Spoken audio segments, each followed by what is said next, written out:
fair enough, that's what I'm looking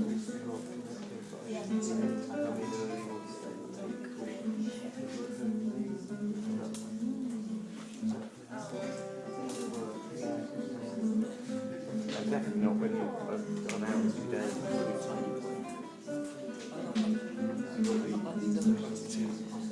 Which I'm supposed to reading on.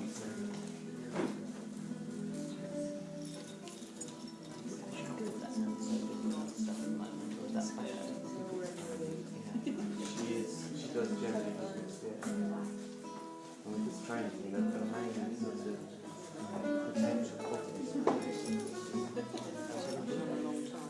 nothing you can deviate give it address to start with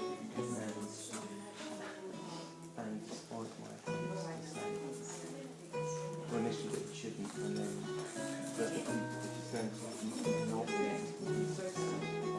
kind of think yes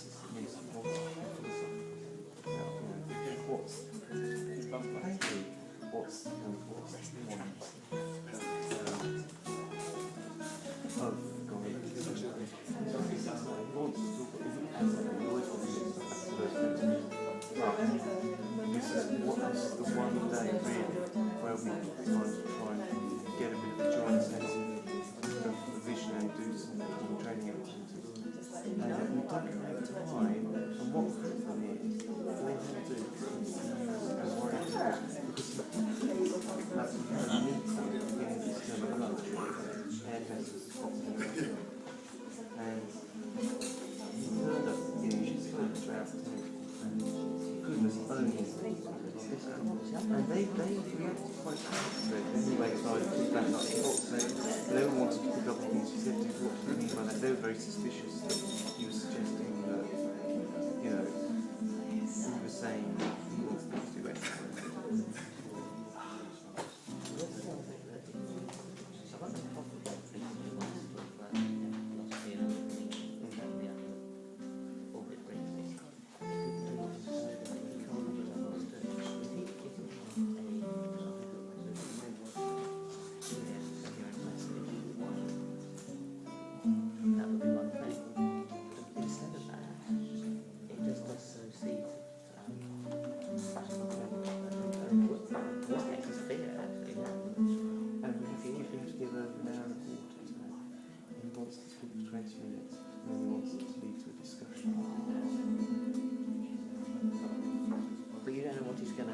Well, I'm supposed to be meeting with him in an AFS on Tuesday.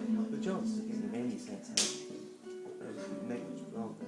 I mean, in my experience, that's what I say. After one time conversation with Chris, it's been years, or where I really felt like I've got any resolution issue, I think it's that. And try and push it. Resolution.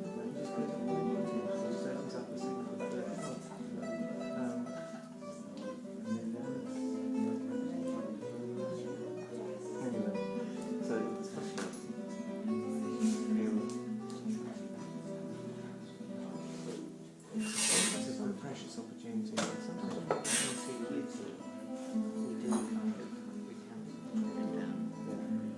Like as you sort of feel your things up there.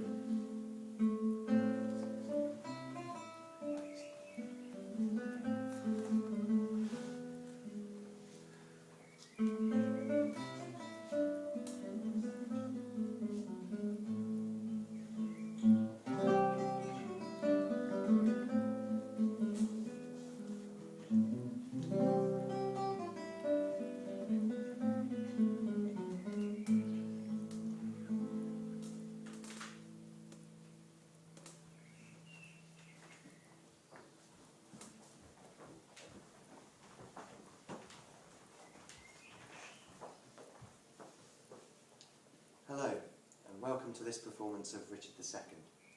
Please can I ask you to just check all your phones are off, just so we don't get the crazy frog happening, or something like that halfway through the show. For the pleasure of those sitting next to you. It's an hour and a half up to the interval, so please relax and settle and enjoy the performance. Some of the cast of characters are represented as shapes, and here are some examples.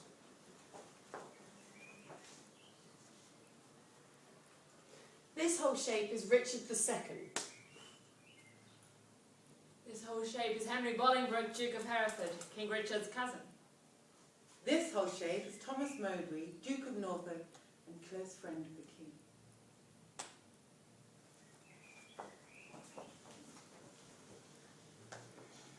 This whole shape is John of Gaunt, father to Henry and uncle to the King.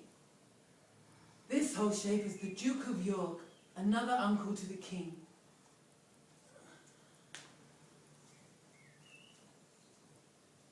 This whole shape is Queen Isabel, married to King Richard. This whole shape is the Duchess, widow to the murdered Duke of Gloucester.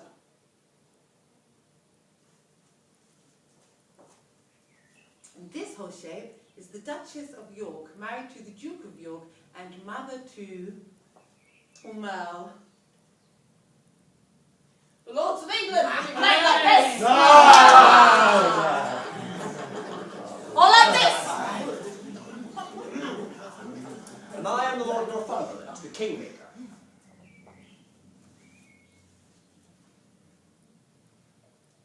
See us all as Richard II.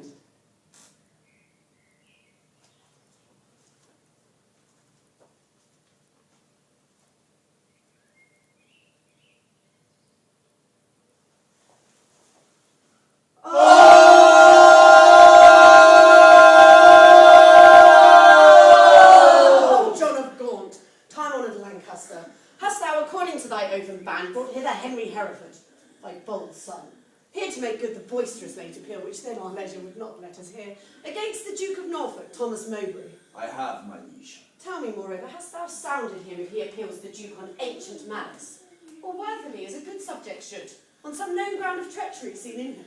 As near as I could sift him on that argument, on some apparent danger seen in him aimed at your highness, no inveterate malice. And call them to our presence.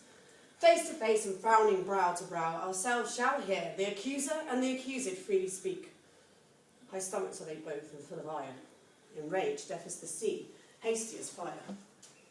Many years of happy days before my gracious sovereign, my most loving liege. Each day still betters others' happiness until the heavens, envying earth's good hap, add an immortal title to your crown. We thank thee both, yet one but flatters us, as well appeareth by the cause you come, namely to appeal each other of high treason. Cousin of Hereford, what dost thou object against the Duke of Norfolk, Thomas Mowbray? First, heaven be the record to my speech, in the devotion of a subject's love, tendering the precious safety of my prince, and free from other misbegotten hate. Come, I appellant to this princely presence. Now, Thomas Mowbray, do I turn to thee, and mark my greeting well. For what I speak, my body shall make good upon this earth, or my divine soul answer it in heaven. Thou art a traitor and a miscreant, too good to be so, and too bad to live. Since the more fair and crystal is the sky, the uglier seem the clouds that do in it fly. Once more to aggravate the note. With a foul traitor's name, stuff I thy throat, and wish, so please my sovereign, ere I move, what my tongue doth speak, my right drawn sword may prove. Let not my cold words here accuse my zeal. 'Tis not the trial of a woman's war, that bids a clamour of two eager tongues can arbitrate this cause betwixt us twain. The blood is hot, that must be cooled for this. Yet can I not of such tame patience boast as to be hushed and naught at all to say? First, the fair reverence of your highness curbs me, from giving reins and spurs to my free speech, which else would post until it had returned these terms of treason doubled down his throat. Setting aside his high blood royalty, and let him be no kinsman to my liege, I do defy him and I spit at him, call him a slanderous coward and a villain. Which to maintain, I would meet him and allow him odds were I tied to run afoot, even to the frozen ridges of the Alps, or any other ground imaginable, wherever Englishman durst set his foot. Meantime, let this defend my loyalty. By all my hopes, most falsely doth he lie. Pale, trembling coward, there I throw my gage, disclaiming here the kindred of the king, and lay aside my high blood's royalty, which fear, not reverence, makes thee to accept. If guilty dread have left thee so much strength as to take up my honour's pawn, then stoop. By that and all the rights of knighthood else will I make good against thee what I spoke. or thou canst worse devise. Why, I take it up, and by that sword I swear which gently laid its knighthood on my shoulder, I'll answer thee in any fair degree or chivalrous design of knightly triumph. And when I mount, alive may I not light if I be traitor or unjustly fight. Cousin of Hereford, what dost thou lay to Mowbray's charge? It must be great that can inherit so much as a thought of ill in him. Look what I speak, my life shall prove it true, that Mowbray hath received 8,000 nobles, in name of lendings for your highness's soldiers, the which he hath detained for lewd employments, like a false traitor and injurious villain. Besides, I say, and will in battle prove, or here, or elsewhere to the furthest verge that ever was surveyed by English eye, that all these treasons for these past 18 years, complotted and contrived in this land, fetched from false Mowbray their first head in spring. Further, I say, and further will maintain on his bad life, to make all this good, that he did plot the Duke of Gloucester's death, suggested his soon believing in Perseries, and consequently, like a traitor coward, sluiced out his innocent soul through streams of blood, which blood, like sacrificing Abel's, cries to me even from the tongueless caverns of the earth for justice and rough chastisement. And by the glorious worth of my descent, this arm shall do it, or this life be spent. I admit his resolution soars. Thomas of Norfolk, what sayest thou to this? Oh, let my sovereign turn away his face, and bid his ears a little while be deaf. Till I have told the slander of his blood, how God and good men hate so foul a liar. Mowbray, impartial are our eyes and ears. Were he my brother, nay, my kingdom's heir, as he is but my father's brother's son, now by my sceptre's oar I make a vow. Such neighbour nearness to our sacred blood should nothing privilege him, nor partialise the unstooping firmness of my upright soul. He is our subject, Mowbray, so art thou. Free speech and fearless I to thee allow. Then, Bolingbroke, as low as to thy heart, through the false passage of thy throat, thou liest. 3 parts of that receipt I had for Calais, dispersed I duly amongst his highness's soldiers. The other part reserved I by consent, for that my sovereign liege was in my debt. Upon remainder of a dear account, this last I went to France to fetch his queen. Now swallow down that lie. For Gloucester's death I slew him not. To my own disgrace, neglected my sworn duty in that case. As for you, my noble lord of Lancaster, the honourable father to my foe, once did I lay an ambush for your life. A trespass that doth vex my grieved soul. Ere I last received the sacrament, I did confess it, and exactly begged your greatest pardon. And in hope I had it. This is my fault. But as for the rest appealed, it issues from the rancour of a villain, a recreant, and most degenerate traitor, which in myself I boldly will defend, and interchangeably hurl down my gage upon this overweening traitor's foot, to prove myself a loyal gentleman, the best blood chamber in his bosom, whereof most heartily I pray your highness to assign our trial day. The wrath-kindled gentlemen, be ruled by me. Let's purge this collar without letting blood. As we prescribe, though no physician, indeed malice makes too deep an incision. Forget, forgive, conclude, and be agreed. Our doctors say this is no month to bleed. Good uncle, let's end this where it began. We'll calm the Duke of Norfolk, you your son. To be a make-peace shall become my age. Throw down, my son, the Duke of Norfolk's gage. Norfolk, throw down his. When, Harry, when? Obedience bids I should not bid again. Norfolk, throw down. We bid there is no boot. Myself I throw dread sobbing at thy foot. My life thou shalt command, and not my shame. The one my duty owes, but my fair name. Spite of death that lives upon my grave, to dark dishonours use thou shalt not have. I am disgraced, impeached, and baffled here. Pierced to the soul with venom, slanderous spear. Which no balm can cure, but his heart blood, which breathed this poison. Rage must be withstood. Give me his gage. Lions make leopards tame. Yea, but not change his spots. But my shame, and I resign my gage. My dear, dear lord, The purest treasure mortal times afford is its spotless reputation, and that away, men are but gilded loam or painted clay.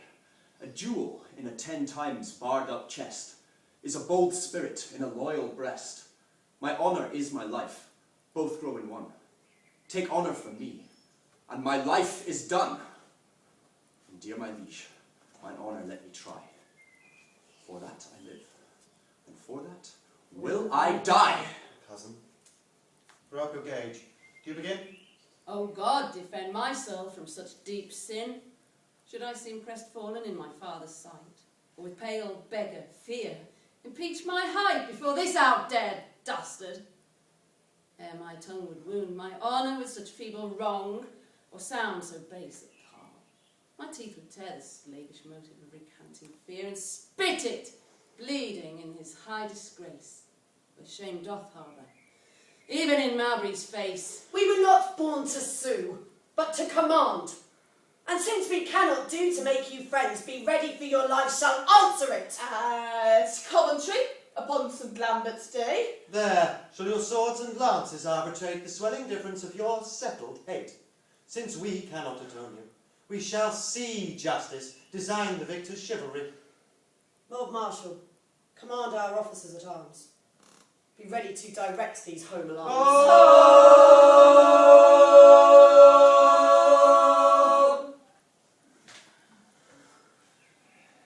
Alas, the part I had in Gloucester's blood doth more solicit me than your claims to stir against the butchers of his life. But since correction lieth in those hands which made this fault, which we cannot correct, put we our quarrel to the will of heaven, who when they see the hours ripe on earth, will rain hot vengeance upon offenders' heads. And brotherhood in thee no shall bestow. Hath love in thy old blood no living fire? Edward's 7 sons, whereof thyself art one, were of 7 vials of his sacred blood, or 7 flourishing branches springing from one root. Some of these have been dried by nature's course, some of these branches by the destiny's cup. But Thomas, my dear lord, my life, my Gloucester, 1 vial full of Edward's sacred blood, 1 flourishing branch from his most royal root is cracked, and all his precious liquor spilled, has been hacked down, and his summer leaves all faded by envy's hand and murder's bloody axe. Oh God, his life was thine. That bed, that womb, that metal, that self-mould that fashioned thee made him a man. And though thou livest and breathest, yet art thou slain in him. Thou dost consent in some large measure to thy father's death, and that thou seest thy wretched brother die, who was the very model of thy father's life. Call it not patience, Gaunt, it is despair. In suffering thus thy brother to be slaughtered, thou showest a naked pathway to thine own life, teaching stern murder how to butcher thee. Can I say, the best way to safeguard thine own life is to avenge my Gloucester's death. God's is the quarrel, for God's deputy, his substitute anointed, in his sight hath caused this death, the which if wrongfully, let heaven revenge, for I may never lift an angry arm against his minister.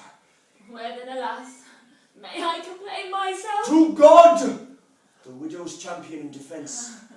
Why then, I will. Farewell,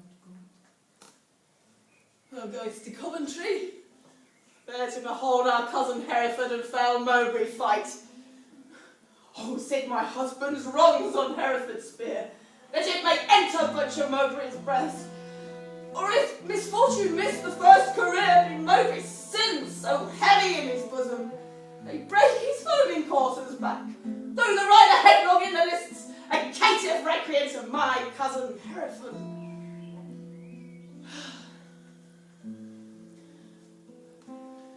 Farewell, old Gaunt.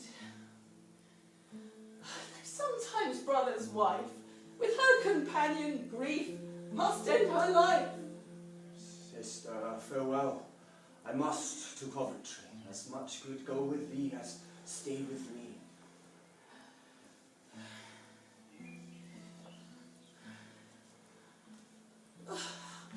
Yet one word more. Grief boundeth where it falls, not with the empty hollowness, but weight. I take my leave before I have begun, for sorrow endeth not when it seemeth done. Commend me to thy brother, Edmund York. Lo, this is all. Nay, yet depart not so. If this be all, do not so quickly go. I shall remember more. Bid him, with all good speed and pleasure, visit me. Alack! How much good old York there see, but unpeopled offices, empty lodgings, unfurnished walls, untrodden stones, what here ever welcome but my groans? Therefore let him not come there, to seek out sorrow that dwells everywhere.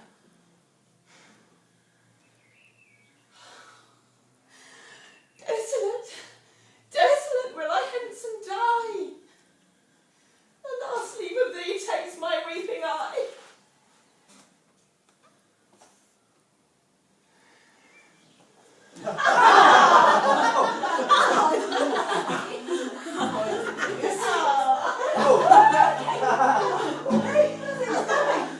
My lord your man is Harry Hereford armed. Yea, it's all points and longs to enter in. The Duke of Norfolk, sprightly and bold, stays but for the appellant's trumpet. Why then, the champions are prepared and stay for nothing but his majesty's approach.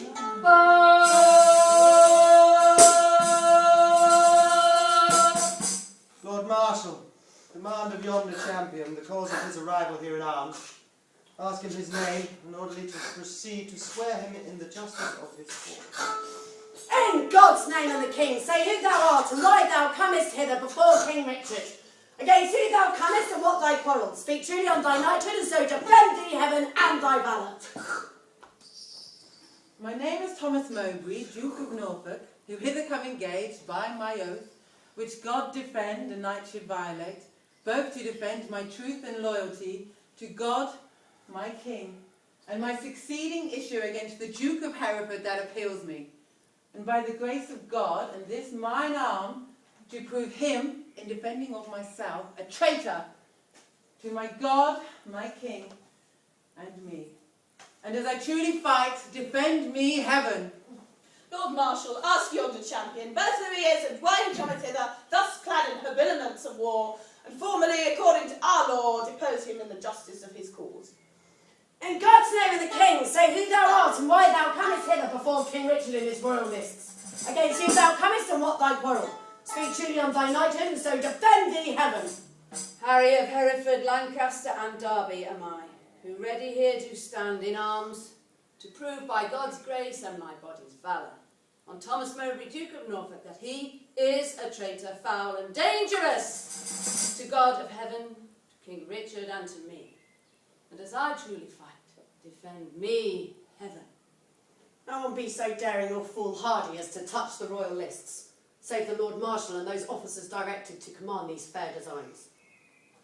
Lord Marshal, let me kiss my sovereign's hand, and bow my knee before his majesty, for Mowbray and myself are like two men that vow a long weary pilgrimage. Then let us take a ceremonious leave and loving farewell of our several friends. The appellant wishes to approach the royal lists, take his leave and kiss your hand. We will descend and fold him in our arms. Cousin of Hereford, as thy cause is right, so be thy fortune in this royal fight. Farewell, my blood, which if today thou shed, lament we may, but not revenge thee dead. Oh, let no noble eye profane a tear for me. If I be gored by Mowbray's spear, as confident as is the eagle's flight, against a bird do I with Mowbray fight. My loving lord, I take my leave of thee. And you, my noble cousin, Lord Ormel, not sick, though I have to do with death, but thus the young and cheerly drawing breath. Lo, as at English feasts, so I regreet the daintiest last, to make the end most sweet. Thou, the earthly author of my blood, whose youthful spirit in me, regenerate, doth through the twofold vigour lift me up to reach of victory above my head, add proof to my armour with thy prayers. And may thy blessing steel my lance's point, that it may enter Mowbray's waxen coat, and furbish new the name of John of Gaunt, even in the lusty haviour of his son. God, in thy good cause, make thee swift like lightning in the execution, and let thy blows, doubly redoubled, fall like amazing thunder on the casque of thy adverse, pernicious enemy. Rouse up thy youthful blood, be valiant, and live! Mine innocence and St. George to thrive. However God or fortune cast my lot, there lives or dies, true to King Richard's throne, a loyal, just, and upright gentleman. Never did captive with a freer heart cast off his chains of bondage, embrace his golden, uncontrolled enfranchisement. More than my dancing soul doth celebrate this feast of battle with mine adversary.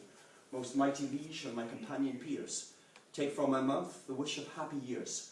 As gentle and as jocund as to jest go I to fight. Truth hath a quiet breast. My lord, truly I do espy virtue and valour encouched in thine eye.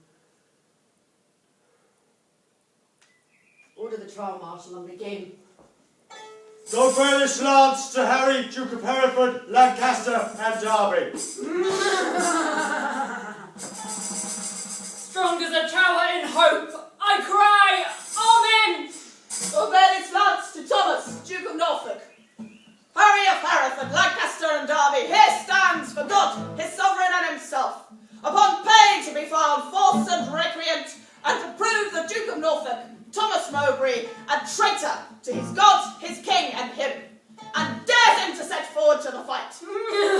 Here standeth Thomas Mowbray, Duke of Norfolk, on pain to be found false and recreant, both to defend himself and to approve Harry of Hereford, Lancaster and Derby, to God, his sovereign, and to him disloyal, courageously and with a free desire, awaiting but the signal to begin.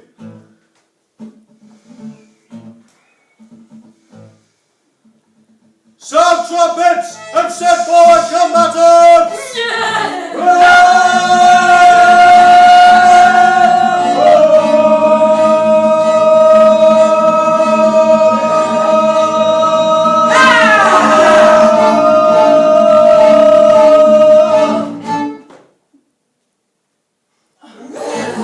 Stay! The king hath thrown his warder down. Let them lay by their helmets and their spears return to their chairs again. Withdraw with us and let the trumpets sound whilst we return these dukes what we decree.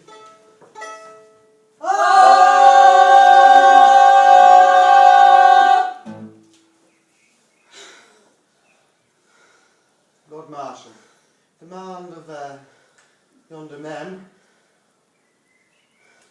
Draw near, and list what with our counsel we have done. For that our kingdom's earth should not be soiled with that dear blood which it hath fostered. And for our eyes do hate the dire aspect of civil wounds ploughed up with neighbour's sword. And for we think the eagle-winged pride of sky-aspiring and ambitious thought, with rival-hating envy set on you, to wake our youth, which in our country's cradle draws the sweet infant breath of gentle sleep, which so roused up with boisterous untuned drum, and harsh resounding trumpets dreadful bray, and grating shock of wrathful iron arms, might from our quiet confines fight fair peace, and make us wade even in our kindred's blood. Therefore we banish you our territories. You, cousin Hereford, upon pain of life till twice 5 summers have enriched our fields, shall not regreet our fair dominions, but tread the stranger paths of banishment. Your will be done. This must my comfort be. That sun that warms you here shall shine on me, and those his golden beams to you here lent shall point on me and gild my banishment. Norfolk, you await a heavier sentence which I with some reluctance do pronounce. The sly slow hours shall not arbitrate the dateless limit of your exile. The heavy words of never to return again breathe I against thee upon pain of life.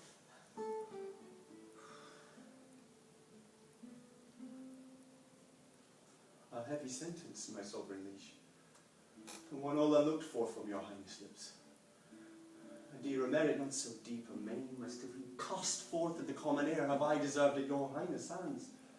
The language I have learnt these 40 years, my native English, now I must forego.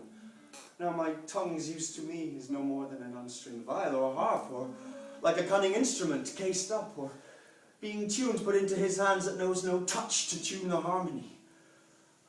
In my mouth you have enjailed my tongue, doubly portcullised with my teeth and lips, and dull, unfeeling, barren ignorance has made my jailer to attend upon me.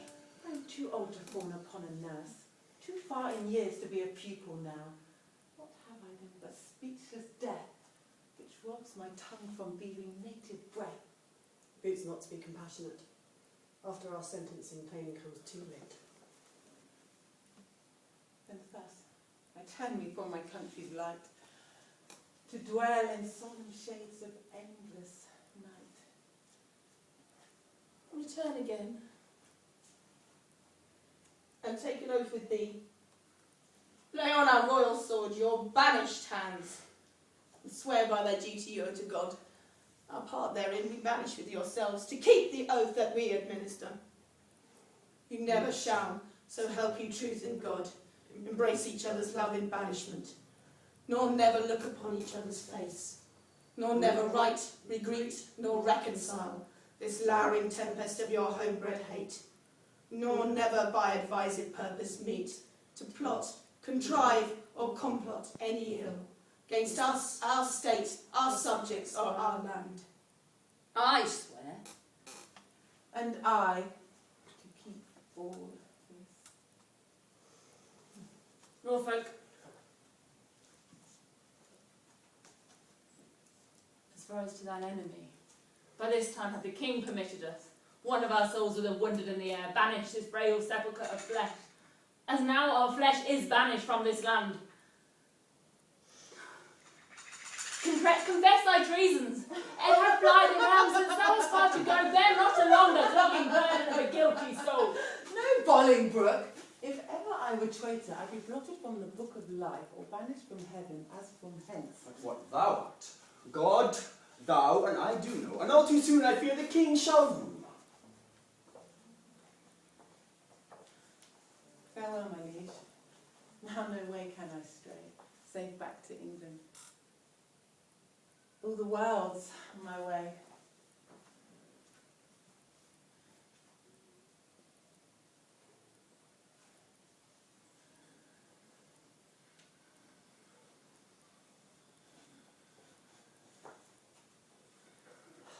Uncle.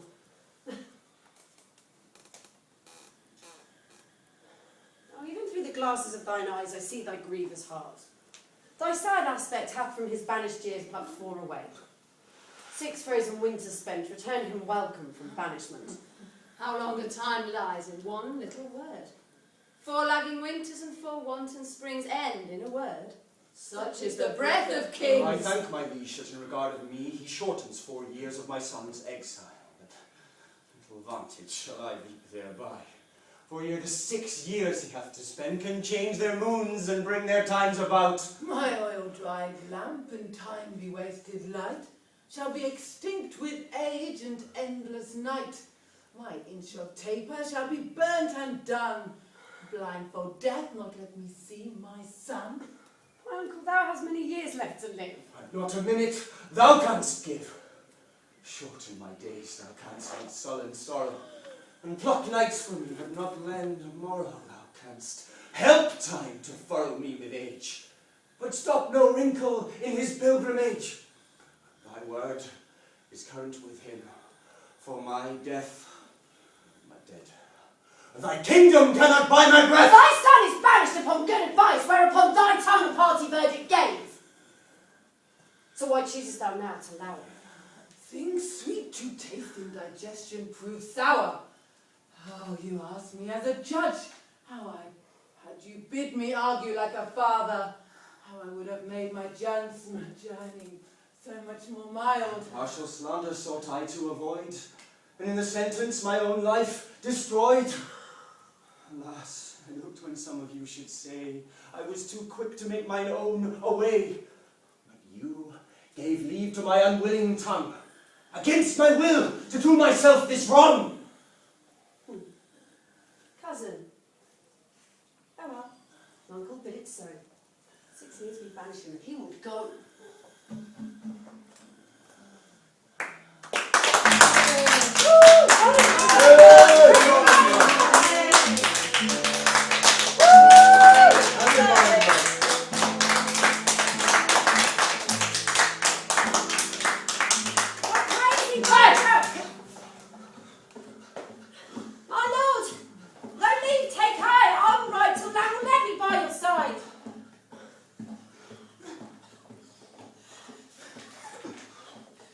Oh!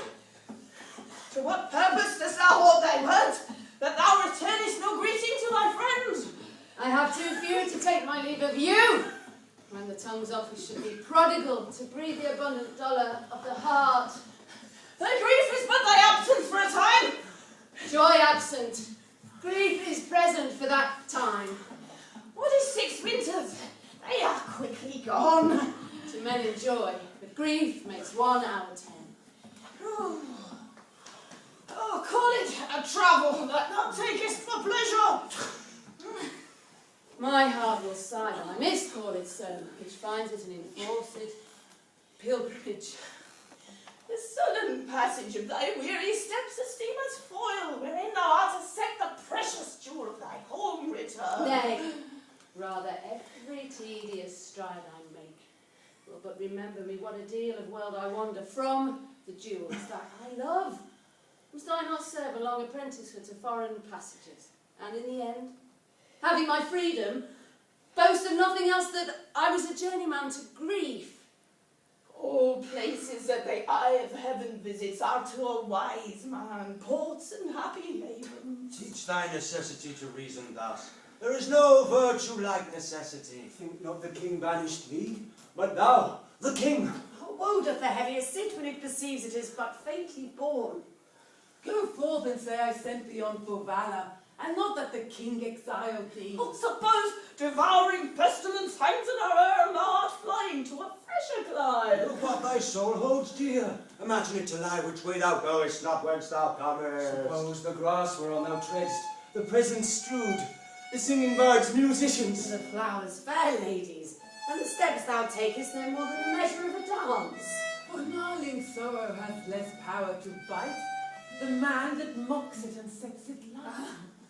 Oh, who can hold a fire in his hand by thinking on the frosty Caucasus, or wallow naked in December snow by thinking on fantastic summer heat, or cloy the hungry edge of appetite by bare imagination of a feast? Oh no! Gnarling sorrow doth never rankle more when it doth bite, but lanceth not the sore. Come, come, my son, I'll take thee on thy way. If I had but youth and cause, I would not stay. Then England's ground farewell. Sweet soil adieu. My nurse and mother that bears me yet. Where'er I wander, boast of this I can, though banished, yet a true-born Englishman.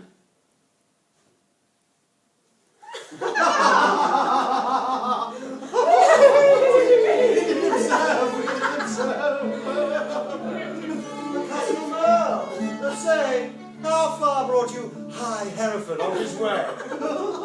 I brought High Hereford, if you call him so, back to the next highway, and there I left him. Say, what store of parting tears were shed? Nay, not from me. Apart from the northeast wind, which did blow bitterly against our faces, so awakened the room, and by chance did grace our hollow parting with a little tear. What said our cousin when you parted with him? Farewell. Farewell. For my heart disdained that my tongue should so profane a word that taught me craft to counterfeit oppression such grief, that words seemed buried in my sorrow's grave. marry, with the word farewell, have lengthened ours and added years to his short banishment. He should have had a volume of farewells. And since it would not, he had none of me. He is our cousin. But 'tis doubt when time shall bring him home from banishment, whether our kinsman come to see his friends. Ourself and Bushy did observe his courtship to the common people, and he did seem to dive into their hearts with humble and familiar courtesy. Wooing poor craftsmen with the craft of smiles, and patient underbearing of their fortunes, as 'twere to banish the effects in him. Off went his bonnet to an oyster wench. A brace of draymen bid Godspeed him well, and had the tribute of his supple knee, to which he shouts, "Thank you, my countrymen, my most loving friends!" As if our country were in reversion his, and he our subjects next to be at home.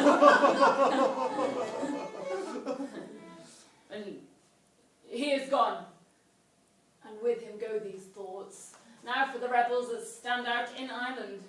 Expedient manage must be made there, my liege. As for the leisure, yield them further means for their reward and your highness's loss. We will ourselves in person to these wars, and for our coffers, with too great a court and liberal largesse are grown somewhat light, we are enforced to farm our royal realm, the revenues whereof shall furnish us for our fares in hand.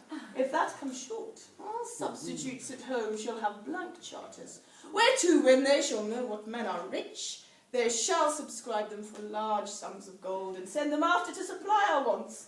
For we will presently make for Ireland. Bushy, what news? Elder of Gaunt is gravely sick, my lord, suddenly taken. Sends post haste to entreat your majesty to visit him. And where lies he? At Ely House. Now put it, God, in the physician's mind to help him to his grave immediately. The lining of his coffers shall make coats to deck our soldiers for these Irish wars.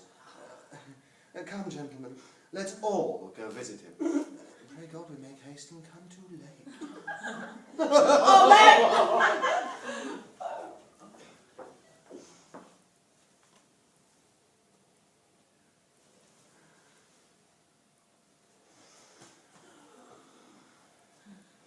Will the king come, that I may breathe my last in wholesome counsel to his unstayed youth? Vex not yourself, nor strive with your breath, for all in vain comes counsel to his ear. Oh, but they say the tongues of dying men enforce attention like deep harmony, where words are scarce, they are seldom spent in vain, for they breathe truth that breathe their words in pain. Yet no more must sayers listen more than they whom youth and ease are taught to glose. More are men's ends marked than their lives before. The setting sun and music at the close, as the last taste of sweets is sweetest last, writ in remembrance more than things long past. Though Richard, my life's counsel would not hear, my death's sad tale may yet undeaf his ear. No, it is stopped with other flattering sounds, of which the wise are always fond. Lascivious metres to whose venom sound the open ear of youth doth always listen. Reports of fashions from proud Italy, whose manners still are tardy, apish nation limps after in base imitation. Then where the world doth thrust forth her vanity, so it be new there's no respect how vile that is not so quickly burst into his knees. Then all too late comes counsel to be heard, where will doth mutiny with wit's regard. Direct not him whose way himself will choose. It is breath thou lackest, and that breath wilt thou lose.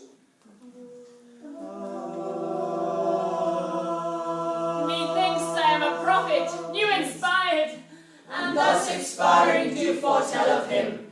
His rash fierce blaze of riot cannot last, for violent fires soon burn out themselves. Small showers last long, but sudden storms are short. He tires betimes, and spurs too fast betimes. With eager feeding fruit doth choke the feeder. Light vanity, insatiate cormorant, consuming means soon preys upon itself. This royal throne of kings, this sceptred isle, this earth of majesty, this seat of Mars, this other Eden, demi-paradise, this fortress built by nature for herself against protection and the hand of war. This happy breed of men, this little world, this precious stone set in the silver sea, which serves it in the office of a wall, or as a moat defensive to a house against the envy of less happier lands. This blessed lot, this earth, this realm, this England, This nurse, this teeming womb of royal kings, famous for their breed and feared for their birth. Renowned for their deeds as far from home, for Christian service and true chivalry, as is the sepulchre in stubborn jury of the world's ransom, Blessed Mary's son. This land of such dear souls. This dear, dear land. Dear for her reputation throughout the world is leased out. I die pronouncing it. Like to a tenement or belting farm. England, bound in with the triumphant sea, whose rocky shore beats back the envious siege of watery Neptune, is now bound in with shame, with inky plots and rotten parchment bonds. That England that was wont to conquer others, hath made a shameful conquest of itself. Or would the scandal vanish with my life? How happy then were my ensuing death.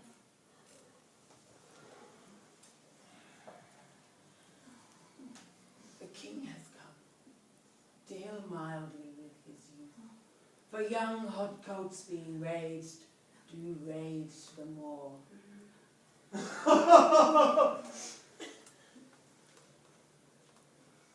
How fares our noble uncle Lancaster? What comfort, man. How is it with aged Gaunt? Old Gaunt, indeed. How that name befits my composition. And who abstains from meat that is not Gaunt? For sleeping England, long time have I watched. Watching breeds leanness. Leanness is old gaunt. The pleasure that some fathers feed upon is my strict fast. I mean my children's looks. Therein fasting hath thou made me gaunt. Gaunt am I for the grave, Gaunt as a grave. whose hollow womb inherits naught but bones. Oh, can sick men play so nicely with their names? Misery makes sport to mock itself, since thou dost seek to kill my name in me.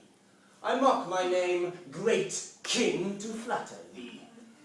Can men dying flatter with those that live? No, men living flatter those that die. Thou now art dying, sayest thou flatteries to me. No, thou diest, and though I'd a sicker be. I'm in health, and see thee ill. Now he that made me knows I see thee ill in myself to see, but in thee seeing ill. Thy deathbed is no lesser than thy land, wherein thou liest in reputation sick. And thou, too careless patient as thou art, commits thy anointed body to the cure of those physicians that first wounded thee.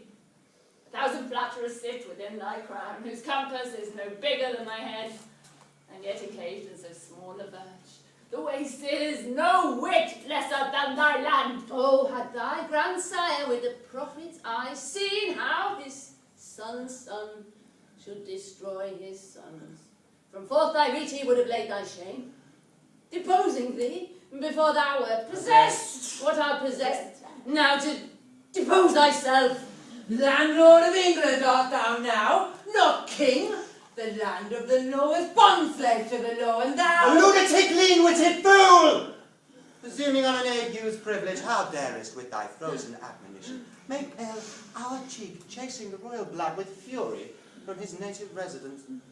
Now, by my seat's right royal majesty, wert thou not brother to great Edward's son, this tongue that runs so roundly in thy head should run thy head and thy reverend shoulders. Oh, spare me not, my brother Edward's son, for that I was your father Edward's son. That blood already like the pelican hast thou tapped out and drunkenly caroused. My brother Gloucester, plain well-meaning soul, whom fair before in heaven amongst happy souls, may be a precedent and witness good that thou respectest not spilling Edward's blood. Join with the present sickness that I have, and thy unkindness be like crooked age to crop at once a too long withered flower. Live in thy shame, but die not shame with thee. These words hereafter thy tormentors be. Convey me to my bed, then to my grave. Love they to live that love and honour have.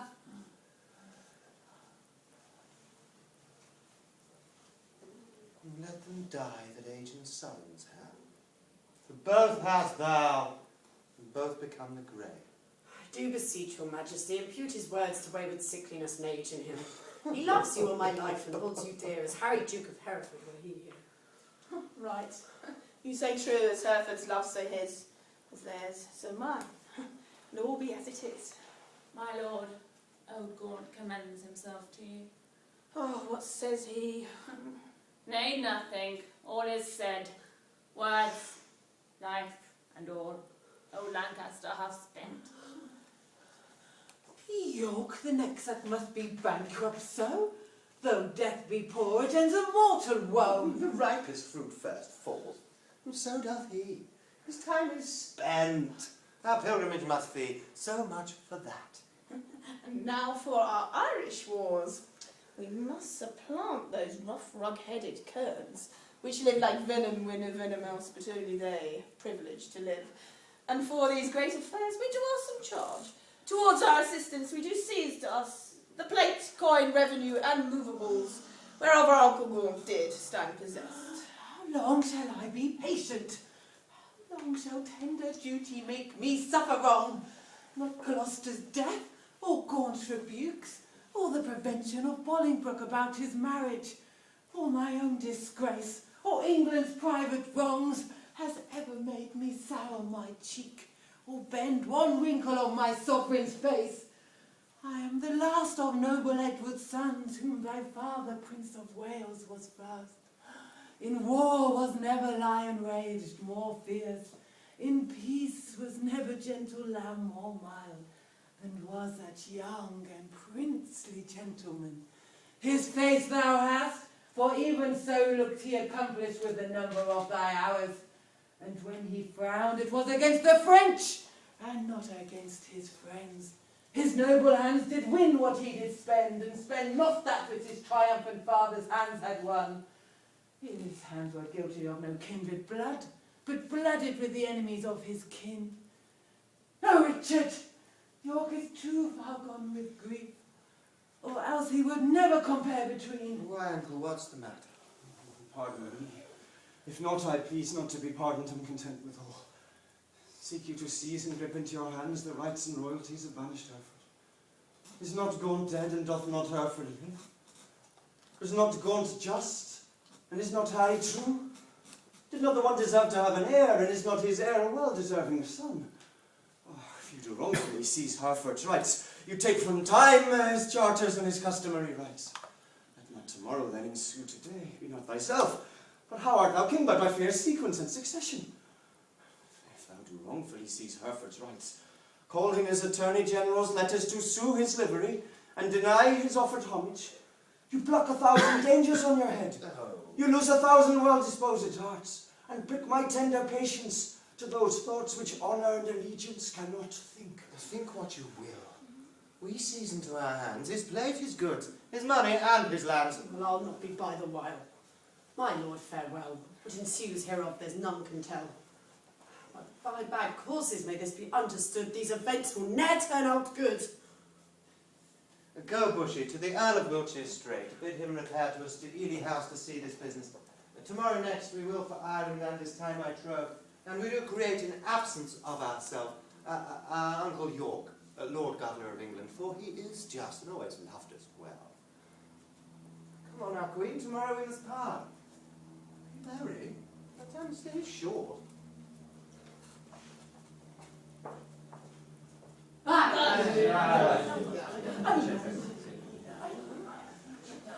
Well, lords, the Duke of Lancaster is dead. And living too, for now his son is due. Barely in titles, not adorned in revenue. Richly in both, if justice had her right. My heart is great, but it must break with silence, and be disburdened by a liberal tongue. Then I would speak to the Duke of Hereford, if it be so. Out with it boldly, man. Quick is my ear to hear it good towards him. What good there is to do for him, save good to pity him, bereft and gelded of his patrimony. Now, for God, 'tis shame such wrongs are born in him. A noble prince, and many more of noble blood in this declining land. The king is not himself, but basely led by flattery. And what they will inform merely in hate against any of us all, that will the king severely prosecute against us, our lands, our lives, our children, and our heirs. Aye, the Commons has impaled with grievous taxes and quite lost their hearts. The nobles he has fined for ancient quarrels and quite lost their hearts. Daily new exactions are devised as blanks and benevolences, and I what? What of God's name have become of this? Wars have not wasted it, or war he hath not, but basely yielded upon compromise. That which his ancestors achieved with blows. He hath not the money for these Irish wars, save what he has stolen from the banished Duke. Noble kinsman, Ah! degenerate king. But lords, we hear this fearful tempest sing, and yet we seek no shelter to avoid the storm. We see the winds that soar upon our sails, and yet we strike not, but securely perish. We say the very rack that we must suffer, and unavoided is the danger now for suffering, so the causes of our rack. Not so. Even through the hollow eyes of death, I spy life peering, but I dare not say how near the tidings of our comfort is.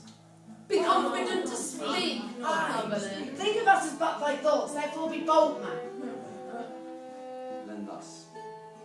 I have from the Port Blanc of Bain Britain received intelligence that Harry, Duke of Hereford, Reynold Lord Hall, the son of Richard that broke from the Duke of Arundel, Sir Thomas Urban, Sir Thomas Ramsden, Sir John Norbury, and Francis Coint, all these well furnished by the Duke of Britain, with 8 tall ships and 3,000 men of war, are making hither with all due expedience, and shortly mean to touch our shore. Perhaps they hand you this, but that they stay the first departing of the king for Ireland. If then we shall shake off our country's slavish yoke, impart our country's drooping, broken wing, wipe off the dust that hides our scepter's guilt, and make high majesty look like itself again. Away with me and post the Raven's Squire. If you faint as fearing to do so, stay and be secret, and myself will go. Dogs! I shall stand up here! Hold out my horse and I will first be there!